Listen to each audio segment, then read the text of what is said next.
SIR নিয়ে বড় ধরনের আপডেট। এক প্রকার বলা চলে যে দেশের সর্বোচ্চ ন্যায়ালয়ে নির্বাচন কমিশন পুরোভাবে ধরাশায়ী খেলো। কারণ আজকের শুনানিতে যে সমস্ত তথ্য বা যে সমস্ত রায় দেওয়া হয়েছে সেগুলো ইসিআইয়ের গালে থাপ্পড় মারার মতো। জানানো হয়েছে যে বিএলএ 2 যারা রয়েছে তারা এই হিয়ারিং এ উপস্থিত থাকতে পারবে। এমনকি দুদিন ধরে যে মাধ্যমিকের অ্যাডমিট কার্ড এবং পাস সার্টিফিকেট নিয়ে পুরো তোলপাড়, সেই মাধ্যমিকের অ্যাডমিট কার্ডকে এই এসআইআর এ উপযুক্ত নথি হিসাবে গ্রহণযোগ্য করা হলো। সুপ্রিম কোর্ট জানিয়েছে যে মাধ্যমিকের অ্যাডমিট কার্ডকেও এসআইআর এর একটি গ্রহণযোগ্য নথি হিসাবে দেখা হোক।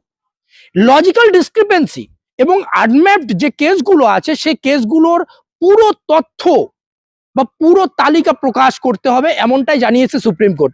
তৎসঙ্গে জানিয়েছে যে যারা যাদেরকে হিয়ারিং এ ডাকা হচ্ছে তারা যে সমস্ত নথি সাবমিট করছে তাদেরকে রিসিপ্ট কপি দিতে হবে, রসিদ দিতে হবে।